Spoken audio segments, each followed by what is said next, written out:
17번까지 보았죠. 18번입니다. 조세를 부과하였다. 틀린 것은 자 조세인데요. 1번 틀린 건 묻습니다.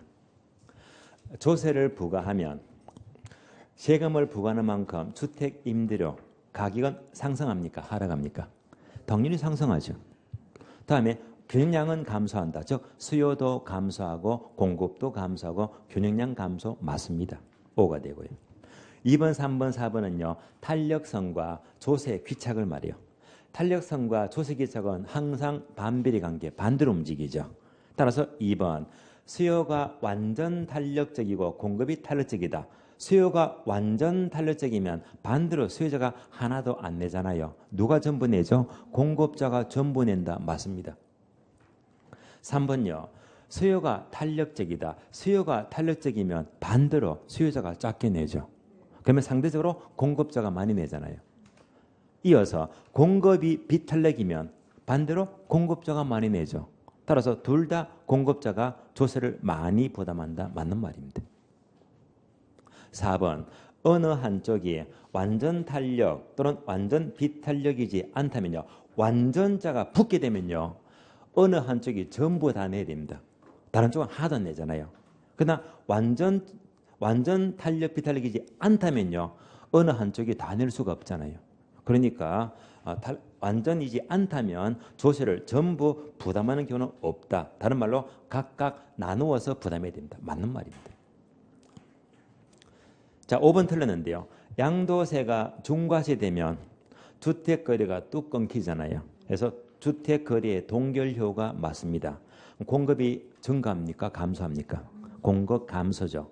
공급이 감소하면요. 가격은 상승한다, 하락한다? 상승할 수 있죠. 틀린 답 5번 틀렸습니다. 19번요. 한 주금에 주택연금에 대한 설명이다. 옳지 않는 것. 틀린 것은 묻습니다. 1번요. 가입 연령은 주택 소유자 또는 배우자가 만 60세 이상 맞습니다. 주택 보유 기준은 1주택 소유자 또는 보유주택 합산 가격이 9억 이하 다주택자여야 한다. 맞는 말이죠? O입니다. 2번요. 월 지급금 지급 방식은 크게 네 가지인데요. 종신 방식, 확정 기간 방식, 대출 상환 방식, 우대 방식 네 가지가 있다. 맞습니다. 3번요. 종신 지급 방식에서 주택 처분 금액보다 연금 지급 총액이 많대요. 연금이 많이 지급되었죠. 이러면 은행이 손해보잖아요. 따라서 손해본 부족분에 대해서는 상속인에게 별도로 상환을 청할 수가 있다, 없다? 없죠. 정답 3번 틀렸고요. 4번요. 대상주택은 시가 9억 이하의 주택 및 지자체에 신고가 된 노인 복지주택 맞습니다. 5번요. 대출금리는 변동금리인데요. 이때 금리는 3개월 CD금리 또는 신규 지급 고픽스 중에서 선택한다. 맞는 말입니다. 정답 3번 틀렸고요. 20번요. 저당담보증권 MBS에 대한 설명으로 가장 옳은 것은 1번요. 부동산의 지분을 정권한 상품 중에서 가장 대표적인 것은 주택 저당증권이다. 아니죠. 대표적인 지분 정권은 뭐라고 했죠? 리츠가 돼요.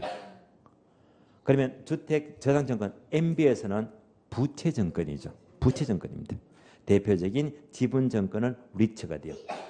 참고로 1번은요. 기출문장 그대로 옮겨봤어요. 틀렸습니다. 2번요. 저당직불 채권 MPTV는 암기했죠. 어떻게? 발투투. 따라서 발행기간은 저당권을 가진다. 맞습니다. 투자는 원리금 수익은 가진다. 맞죠? MPTV는 이체증권 성질만 가진다. 아니죠. 혼합형 MBS니까 이체증권과 저당채권 성질을 둘 다 모두 가지죠. 그래서 이체증권, 저당채권 성질 모두 가집니다. 틀렸습니다. 3번요. 일반적으로 다계층 채권 CMO는 발투투죠.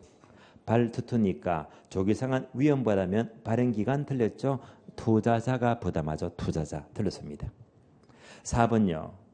저당채권 MBB는요. 초과담보 확보가 필요 있어요? 필요 없어요? 필요 있죠. 초과담보. 볼까요?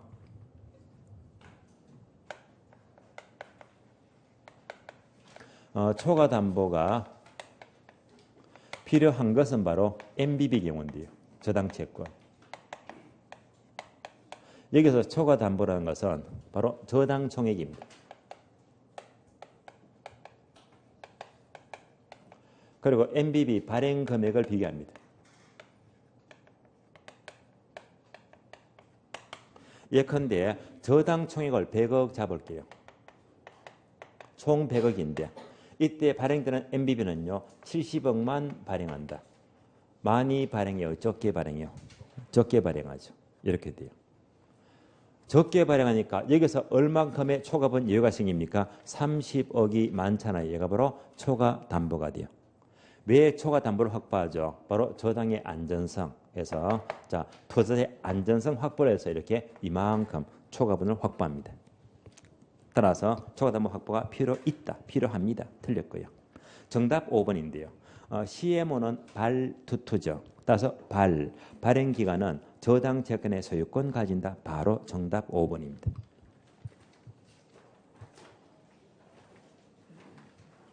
문제 21번요. 지대에 관한 다음의 설명 중에서 잘못된 것, 틀린 것은 묻습니다. 1번은요. 지대와 지가와의 관계를 묻는데 예를 말해요. 주로 지가는요. 장래에 발생하는 지대를 이자율로 할인한 것입니다.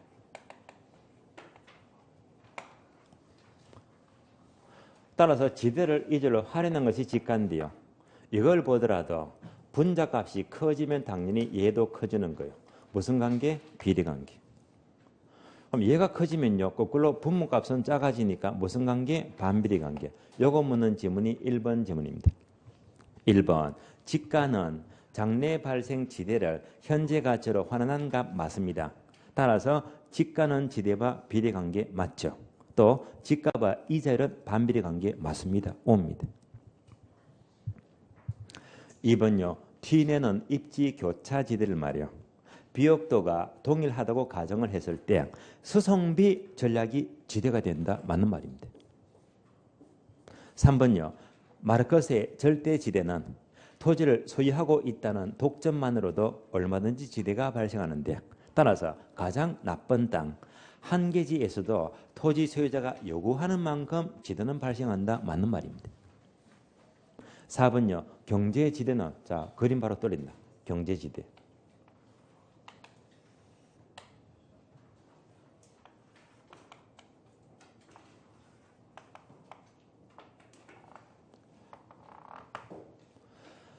시장 원리 같습니다. 여기서 공급 곡선을 초과하는 빗금친 부분이 있죠. 얘가 바로 경제지대가 돼요. 아래쪽 부분이 바로 전용 수입입니다. 따라서 전용 수입을 초과하는 빗금친 부분이 경제지대가 돼요. 이때 자 공급 곡선의 그래프가 가파라요. 기울기가 가파르면 탄력, 비탄력? 비탄력적이죠. 비탄력적이면 원래보다 경제지대가 커져요, 작아져요? 커지지. 극단적으로 공급이 수직입니다.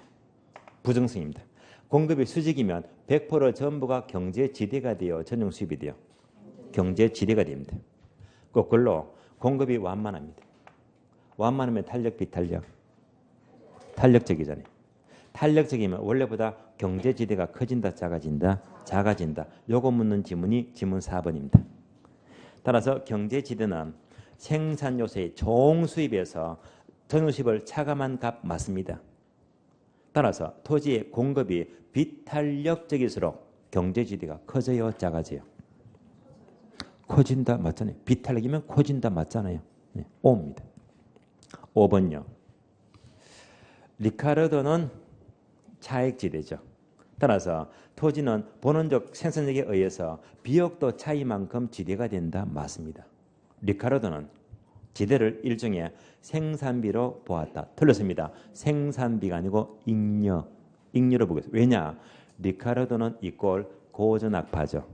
고전학파는 고3이죠. 이잉 암기 있잖아요. 따라서 리카르도 고전학파는 생산 지대를요. 바로 이잉 잉유로 보고 있습니다. 생산비 틀렸습니다. 자, 5번은요. 유사한 문장이 출제가 된 적이 있어요. 생산비 틀렸습니다. 정답 5번요. 22번입니다. 부동산의 이용 활동에 대한 설명으로 옳은 것은 1번요. 동일한 산업이더라도 자, 밑줄 하세요. 입지 조건이 양호 밑줄. 입지 조건이 양호한 경우에 생기는 특별한 이익을 입지 잉여라고 한다. 맞습니다. 자, 입지 조건이 양호하다는 쉬운 말로 위치가 좋대요. 위치가 좋아서 생기는 이익이 바로 입지 잉여 맞습니다. 이런 예가 기억나시죠? 강남이 있어요. 자, 강남역 딱 내리자마자 바로 역세권 입구 쪽에 5층 건물이 있다. 얘는 무조건 100억 넘어가요. 100억 잡을게요. 똑같은 5층 건물을 서울 아주 외곽지 변두리에 똑같은 5층 건물을 지었대요. 얼마 합니까? 20억 하겠지. 차이가 얼마나 큽니까? 똑같은 건물인데. 얘가 왜 100억 합니까? 위치가 좋아서 입지 조건이 양호해서 특별한 이익이 생기잖아요. 그래서 입지 잉여라고 불려요. 맞는 말입니다. 입지 잉여의 크기를 판단하는 기준은요. 바로 한계 입지다. 한계 입지는요. 입지 잉여가 0이 되는 위치를 말이에요. 따라서 자, 한계 입지는 입지가 0이 되니까 이보다 크면요. 잉여가 생긴다는 말입니다. 그래서 기준은요. 이보다 커야 되겠죠. 정답 1번입니다. 2번요. 공동화 현상은 직주 분리의 원인으로서 바로 틀렸죠. 원이 아니고 결과. 직주 분리 결과 공동화 현상이 발생합니다. 틀렸습니다. 이어서 공동화 현상은 밑줄 하세요. 도심의 주간, 야간 인구 차이가 심해 밑줄. 도심지의 주간, 야간 인구 차이가 커지는 게 공동화 현상입니다. 그리고 우리 시험은요. 이 문장이 2번 출제가 되었어요. 다음 중 도심지의 주간, 야간 인구 차이가 커지는 것은 뭐라고 하느냐? 정답 공동화 현상. 자, 앞에 들렸죠? 원인 아니고 결과입니다. 3번요. 토지 이용 활동에 대한 공적 규제로서 줄이면 뭐죠? 이용 규제. 이용 규제. 이용 규제로서 개발이익의 환수 제도, 용도 지역 지구제, 유지 제도를 들 수가 있다. 자, 이용 규제가 셋 다 아니죠. 뭐가 틀렸죠? 자, 지역 지구제, 토지 효율적 이용을 도막에서 규제하죠. 맞습니다. 유유지도 땅 마음대로 놀리지 말고 효율적으로 이용하라 정부가 규제합니다. 이것도 이용 규제예요. 뭐가 틀렸다? 개발이익 환수. 개발이익 환수는 이용 규제가 아니고 형평성 규제. 형평성 규제다. 개발이익은요. 땅 가진 자가 개발이익을 크게 누리잖아요. 그러니까 땅 가진 자와 땅 없는 자가 너무 형평이 안 맞다. 안 맞기 때문에 그래서 형평성 관점에서 정부가 개발이익을 환수합니다. 개발이익 환수가 틀렸습니다. 4번요. 직주 접근은 뭐죠? 직장과 주거지를 가까이 두죠. 가까이 두는 이유가 교통의 발달, 도심의 환경 개선, 도심의 재개발로 인하여 건물이 고층화되는 현상이 발생한다. 뭐가 틀렸죠? 교통의 발달이죠. 교통 발달이 아니고 교통의 체증. 교통 체증이 직주 접근을 불러일으킵니다. 교통의 발달은요. 직주 분리를 말해요. 직주 분리. 그래서 교통 체증입니다. 틀렸고요. 5번.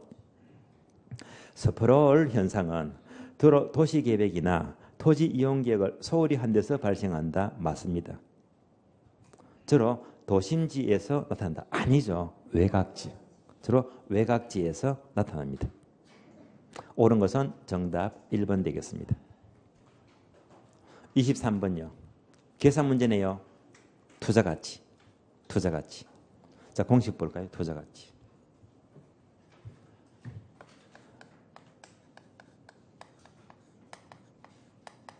간단해요. 분자분 버전. 장래 기대 수입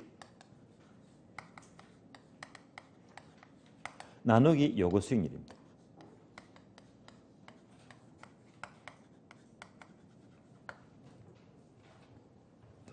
그럼 이제 포인트가 얘잖아요. 요거 수익률 이미 공부했죠. 얘는 무위험률 플러스 위험 할증률 플러스 예상 인플레이션율입니다.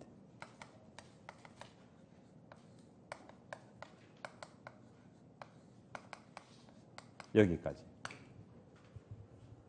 바로 문제 볼게요.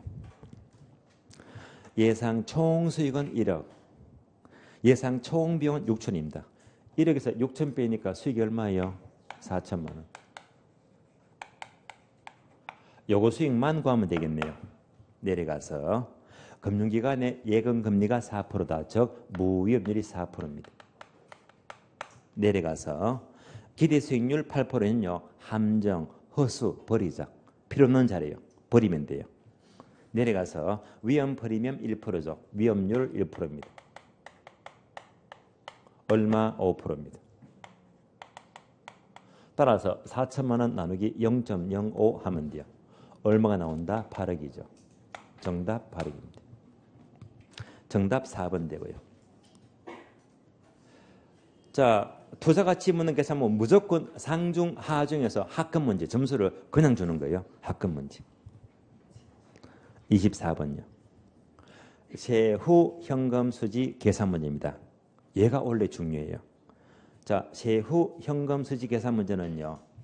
최근 시험은요. 항상 자, 매년마다 한 해 건너뛰고 다음에 나오고 항상 2년마다 건너뛰고 늘어왔거든요. 참고로 작년 시험은 안 나왔기 때문에 올해는 아주 유력합니다. 자, 흐름은요. 가능조소득에서 공실과 불량부채 빼죠. 기타 소득 더하고요. 까지가 유효조소득. 다음에 영업경비 빼자. 그러면 순영업소득. 은행의 빚값자. 부채 서비스입니다.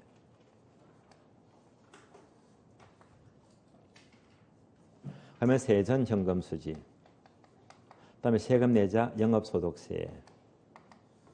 그러면 세후 현금 수지가 돼. 추가적으로 자, 소득세 암겠죠. 뭐 순대감이.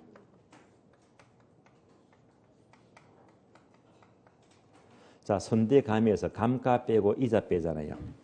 그러면 과세 대상 금액이 나오고 여기에서 세율 곱해요. 그러면 소득세가 나옵니다.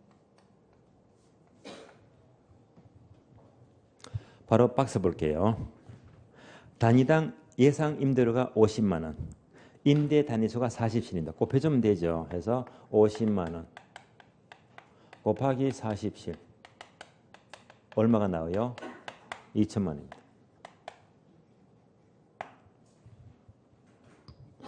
공실이 가능해 몇 프로? 5%입니다. 얼마 뺍니까? 100만 원 빼면 되죠. 기타 소득이 6번째 줄 섞여 있죠. 얼마예요? 80만 원. 여기까지 계산하면 유효조소득은 1,980만 원 나옵니다. 자, 경비가 금액 쉽게 나와 있죠. 얼마요? 500. 경비 500배입니다. 순영업소득 1,480만 원입니다.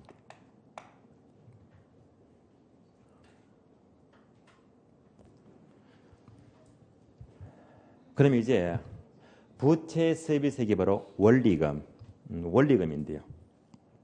원리금이 직접 안 나왔잖아요. 5번째 줄 보시면 자, 저당 대출금이 5천만 원인데 곱하기 저당 상수 6%죠. 곱하기 0.06 하게 되면 원리금 나옵니다. 따라서 부채 서비스액은 대출금 5천만 원 곱하기 저당 상수 0.06 6% 곱해주면 얘가 원리금 나와요. 그러면 300만 원입니다.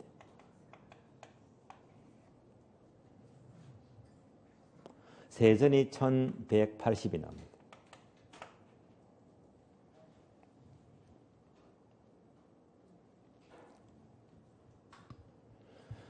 자, 소득세는요. 순대감이죠. 순수익이 얼마? 1480.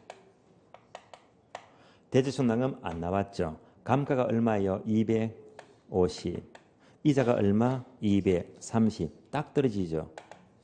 과세금액 1000. 세율 몇 프로예요? 30%, 0.3. 소득세가 300만 원 나옵니다.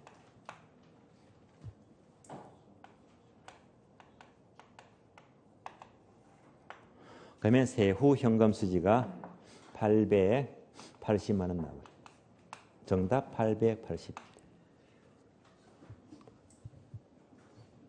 정답 4번이요.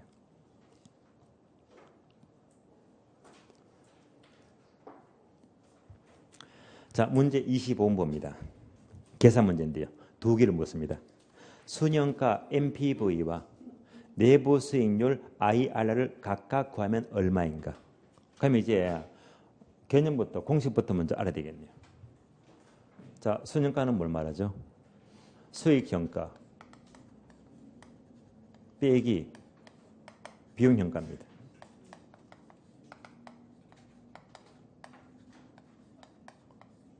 얘가 순영가 MPV가 나오고요.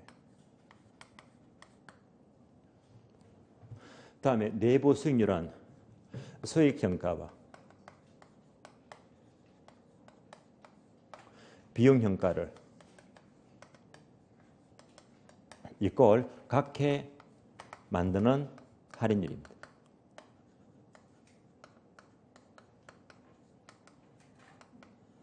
얘가 바로 내부 수익률 IRR입니다.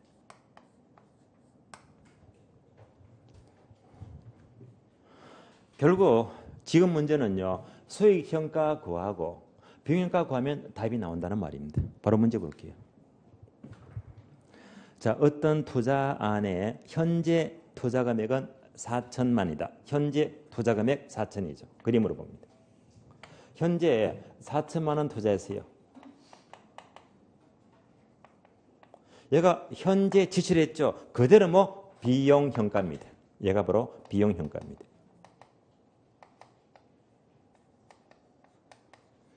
그럼 이제 수익형가 얘만 구하면 되겠네요. 얘만요. 그러면 다음 질문. 1년 후에 현금 유입은 6천만 원 들어온대요. 이때 MPV와 IRR 구하시오. 괄호 단. 투자자 요구 수익률은 할인율은 20%이다. 그러면 1년에 얼마 들어와요? 6천만 원요. 이것의 현재 가치, 얘가 바로 수익형가입니다.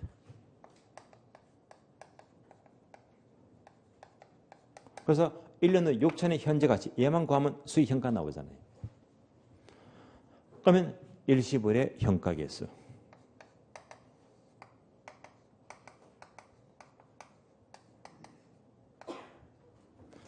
자, 요거 보기 전에요. 양자의 차이점 한번 확인해 볼까요? 순형가와 내부 수익률 둘 중에서 뭘 더 많이 선호합니까? 얘를 많이 선호하죠. 예. 자, 선호한 이유가요. 순형가는요. 할인율을 요구수를 씁니까? 내부수를 씁니까? 요구 수익률입니다.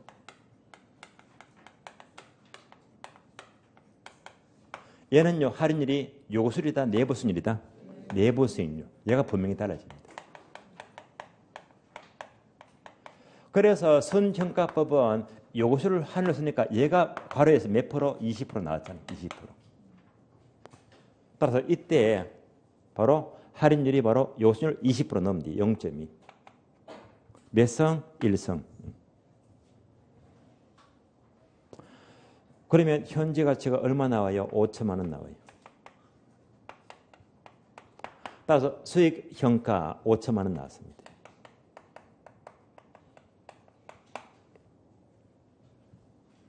그럼 대입합니다. 수익형가 5천. 비용형가 4천.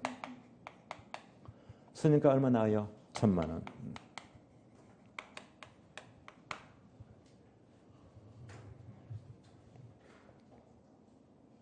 내부 수익률은요. 수익형가와 비용형가를 각해 만드는 할인율이 바로 내부 수익률입니다. 그럼 얘는요, 방법이 두 가지입니다. 두 가지. 첫째는요, FM대로 풀자. 이러면요, 어려워요. 두 번째는요, 가라로 풀자. 가짜로 푸는 거예요. 예. 그럼 이제, 자, 얘가 더 쉬워요. 예. 과정 빨라요. 예. 그래서, 뭐로 가든 바로 가면 서울만 가면 되니까요. 그래서 얘가 더 빠릅니다. 가로로 풀어볼까요? 자, 봅니다. 우리가 상식적으로 4천 투자해서요. 1년 후에 6천에 판대요. 4천에 사서 1년 후에 팔면요. 얼마 먹습니까?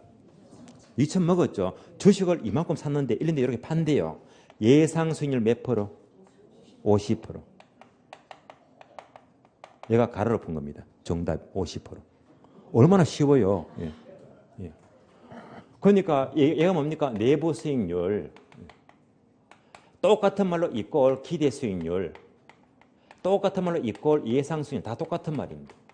그러니까 4천 사서 6천 판다면 얼마 수익이 예상된다? 50% 예상이 된다. 그래서 양자가 같아진 차이가 50% 차이 된 말입니다. 따라서 정답은 50% 돼요. 얘가 쉽잖아요. 이제 어렵게 풀어볼게요. 어렵게. 에펜드로 풉니다. 에펜드로. 골치 아플 거예요. 에펜드로 풀면요. 양자를 같게 만드는 할인율이다. 하면 비용평가 얼마? 4천이잖아요. 수익평가는요. 얘가 돼요. 수익평가는요. 6천만 원. 요거 평가화 시키자. 1 플러스 R의 N승분의 1인데 내부 수익률 보면 할인율을 쓴다. 내부 수익률이 바로 할인율입니다. 따라서 얘가 바로 내부 수익률입니다. IRR. 얘가 바로 IRR. 할인율은 내부 수익률입니다. 얘를 모른다 이 말입니다. 그리고 풀면 돼요. 양자를 같게 만들자.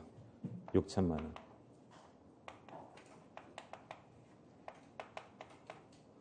몇 성? 1성. 얘가 내부 수익률이잖아요. 이꼴 얼마? 4천만 원. 더 안 풀게요. 이제 집에 가셔가지고요. 이양시켜주고 세워라, 내워라 각을 하면요. 이때 이제 R이 50% 나와요. 그래서 이제 빙글빙글 돌려서 에펜드로 풀 건지 아니면 4천 사서 6천에 판다. 예상 수익 50%다. 오, 기분 좋아요. 이렇게 보시면 돼요. 정답 2번요. 순년가 1,000만 원, 내부 수익률 50%. 25번도요. 최근에 숫자만 바꿔서 나왔지. 이렇게 문제가 나온 출제가 된 적이 있습니다. 정답 2번입니다. 26번요. 부동산 개발 과정과 타당성 분석에 대한 설명이다. 틀린 것은. 1번요. 부동산 개발의 위험은 법 10이 아시죠? 해서 법적, 시장, 비용 위험보다 법 10이 맞네요. 2번요. 부동산 개발의 단계는 7단계 순서인데요. 얘도요. 순서를 2번 물은 적이 있습니다. 1단계는 아이디어 단계. 두 번째가 예비적 타당성 분석. 자, 예비적 타당성 분석은 2단계죠. 얘는요. 한마디로 개괄적 분석입니까? 구체적 분석입니까? 개괄적. 요건 질문 잘 나와요. 그래서 예비적 타당성 분석은 개괄적으로 분석한다는 질문이 생각보다 잘 나옵니다. 세 번째가 부지를 확보하죠. 네 번째 타당성 분석이 구체적 분석입니다. 구체적 분석. 그리고 금융 단계, 건설 단계, 마케팅 단계, 7단계 순서 맞습니다. 5입니다. 3번요. 부동산 분석의 순서는요. 암기했죠. 지시성 타자, 지 지역경제 분석, 시 시장 분석, 성 시장성 분석, 타 타당성 분석, 자 투자 분석, 지시성 타자 맞습니다. 4번요. 부동산 개발의 타당성 분석은 시장 분석과 경제성 분석으로 나눠진다. 그러면 앞에서 봤죠. 지시성 타자.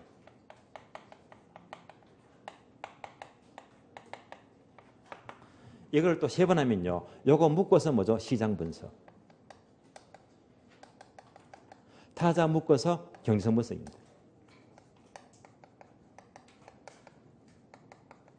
얘는요. 5단계 순서. 구분하면 2단계. 해서 2단계 묻는 게 몇 번? 4번 지문입니다. 계속해서요. 시장 분석은 보다 구체적으로 개발 사업의 수익성 여부를 평가하기 위해서 고안된 것이다. 구체적인 수익성 여부를 평가하면 경제성 분석이지 시장 분석은 틀렸습니다. 따라서 시장 분석이 아니고 경제성 분석이죠. 틀린 답 4번 틀렸어요. 5번요. 흡수율 분석은 시장에 공급된 부동산이 지난 1년 동안에 시장에서 얼마만큼의 비율로 흡수되는가를 분석한다. 맞습니다. 흡수율이 높을수록 많이 분양이 되었죠. 그러면 위험은 작아집니다. 맞는 말입니다. 정답 4번 틀렸고요. 27번요.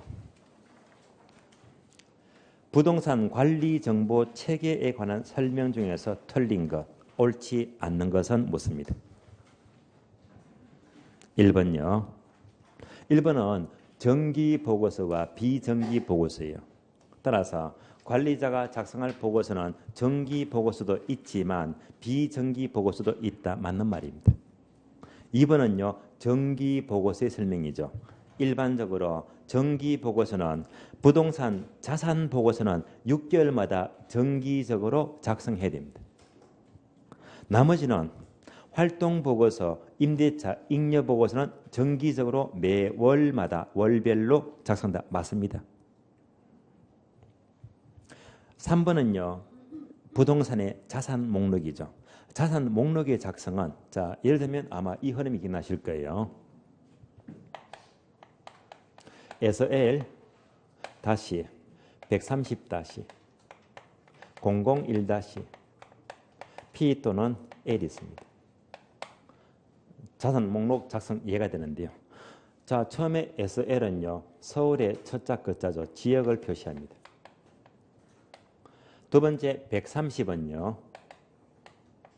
획지 번호가 돼요. 획지 번호 말하지. 필지는 틀린 말이에요. 필지 번호가 아니고 획지 번호를 말해요. 다음에 001 세 번째는요. 바로 거래수를 말해요.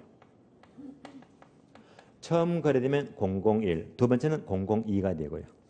마지막으로 P 또는 L은요. 거래 유형을 가리킵니다.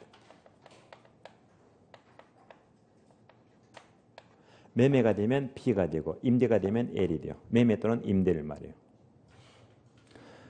합쳐서 읽어보면 서울에 있는 획지 번호가 130번 번호를 가진 땅이 처음 거래됐는데 P라면요. 매매로 거래가 이루어졌다. 이렇게 읽어주면 돼요. 처음에 지역 맞죠? 두 번째 필지 틀렸네. 획지 번호. 획지 번호. 세 번째가 거래수. 네 번째가 거래 유형 해서 틀린 답 3번 틀렸습니다.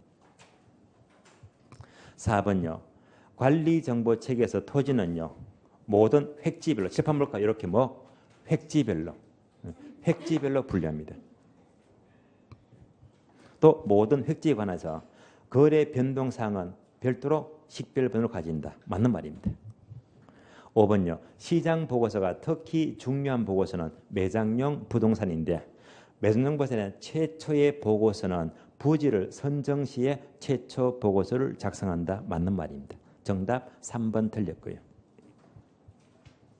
28번요.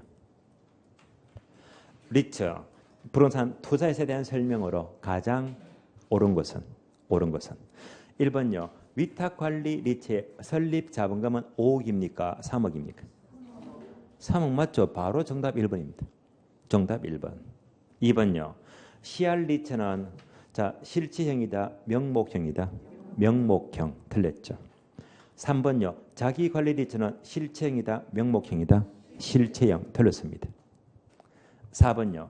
위탁 리처는 주주 1인과 특별 관계자는 발행 주식 총수의 40% 초과 수요 못한다. 40%가 아니고 50% 초과 수요 못하죠. 50% 틀렸습니다. 5번요. 리처는 회사 설립 시 현물 출자가 돼요? 안 돼요? 안 되죠. 불가능하죠. 가능 틀렸습니다. 현물 출자가 안 됩니다. 정답 1번입니다. 29번요. 저당 유동화 MBS에 대한 설명으로 틀린 것은 1번.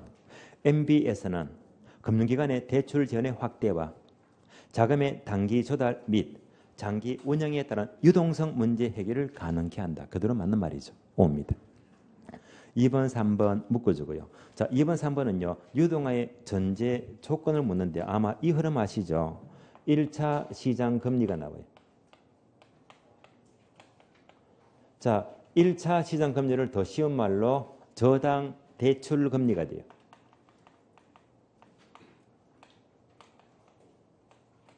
다음에 2차 시장 금리가 있어요.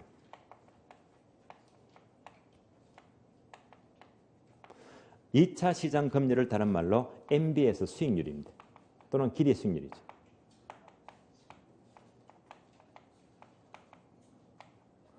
그리고 마지막으로 투자자의 요구 수익률입니다.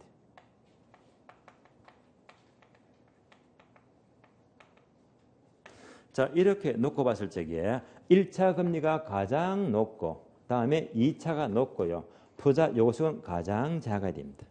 이럴 때 유동화제도가 활성화되잖아요. 자, 이럴 때 우리 시험은요. 따로따로 분리해서 묻죠. 1차, 2차를 비교합니다. 그래서 1차가 높고 2차가 낮다. 이런 지문이 출제가 되었고요. 또 이렇게도 묻죠. 자, 이렇게 비교해서 묻잖아요. MBS 수익률이 요수익보다 크다. 충족할 수 있어야 됩니다. 요거 지문이 2번과 3번입니다. 2번요. 저당 유동화 가능하려면 MB에서 저당 수익률이 투자 요소보다 높아야 된다. 맞는 말입니다. 3번은요. 12회 때 기출지문을 그대로 옮겨왔어요. 선진국에서 일반적으로 2차 시장 발행 상품은 바로 2차 시장 금리를 말해요. 2차 금리.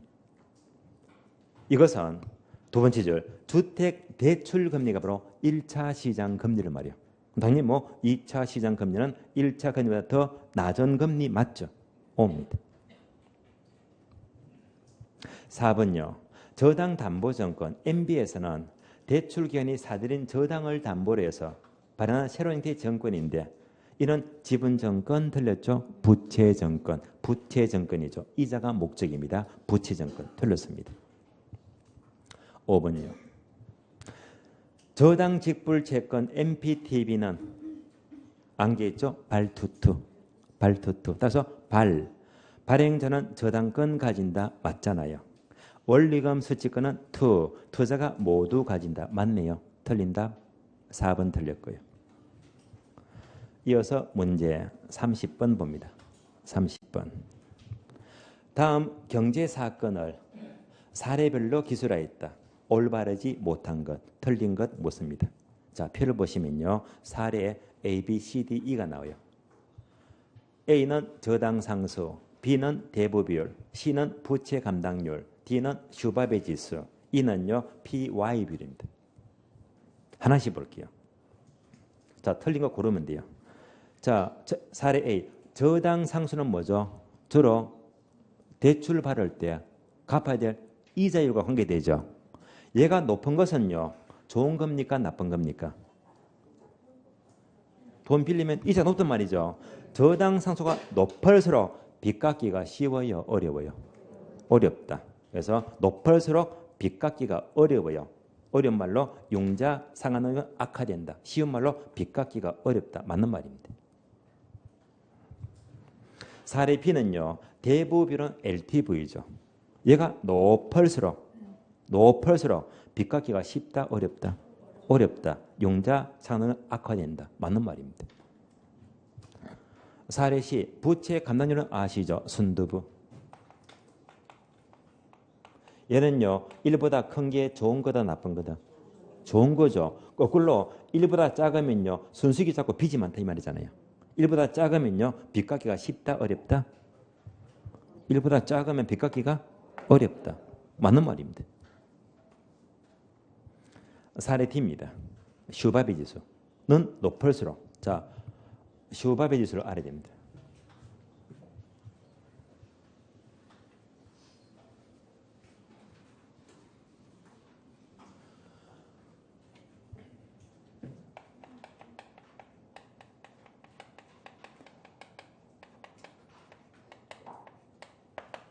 분자 분모예요. 분모가 개인의 생계비가 되고요. 분자는 주거비가 돼요. 아주 간단합니다. 혹시 상식적으로 총 생계비 중에 차지하는 음식비는 엥겔 지수 들어봤죠? 음식비. 음식비가 아니고요. 주거비면 슈바베 지수가 돼요. 이거를 퍼센트로 만들면 100% 곱해주면 되고요. 여기까지가 슈바베 지수인데 예를 들어 볼게요. 어느 직장인의 월급이 200만 원 받아요. 생계비 맞잖아요. 서울에서요. 봉급 200만 원 벌어서 4인 가정이 생활하면요. 빡빡해요. 그러면 200 벌어서 당연히 집이 없겠지. 서울에 집값 얼마나 비싸요? 월세가 되게 비싸요. 200 팔아서 월세를요. 100만 원 줍니다. 그러면 자 월급 200 받아서 집세 월세 100 주고 나머지 100만 원 갖고 4인까지 생활한다. 이거는 최극빈층입니다. 생활이 안 돼요.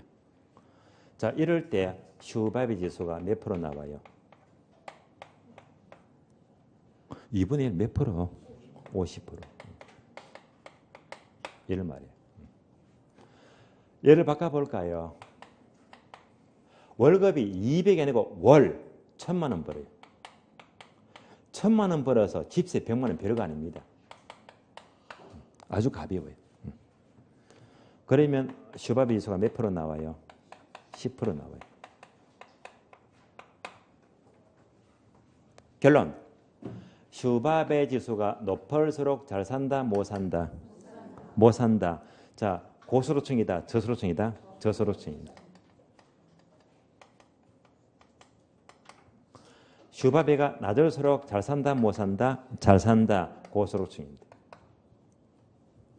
참고로 미국에서는요. 이 슈바베 지수가 얼마? 25%. 미국은요. 요것만 되면, 요것만 초과하면요. 일단 되게 못 사네. 그래서 초과하면요. 정부가 얘들한테요. 보조금 지급합니다. 답이 나왔잖아요. 슈바베 지수는 높을수록 못 사니까 집 사기가 쉬워요, 어려워요? 어렵다가 바로 박스 지문입니다.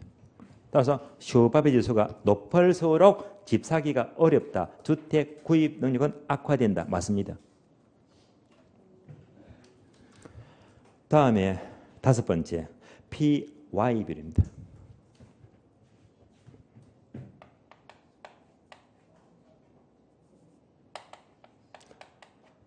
자, PY 비율은요. P는 주택가격이죠.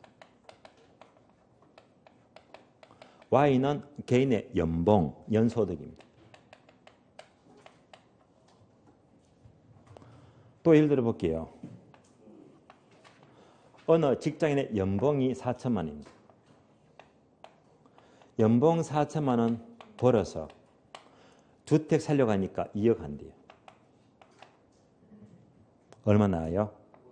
5가 나와요. 이 말은요. 연봉을 1년 동안 단 1원도 안 쓰고 전부 다 모은다면 뭐 5년 만에 집 산대 말입니다. 두 번째.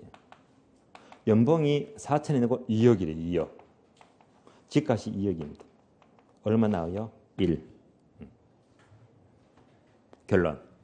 PY비율은 높을수록 고소득층, 저소득층. 저소득층. 낮을수록 고소득층입니다. 결론. 슈바베 지수 등 PY비율은 둘 다 뭐 높을수록 잘 산다, 못 산다? 못 산다, 못 산다. 그런 똑같아요. 따라서 PY 비율도 높을수록 못 사니까 높을수록 집 사기가 어려워요.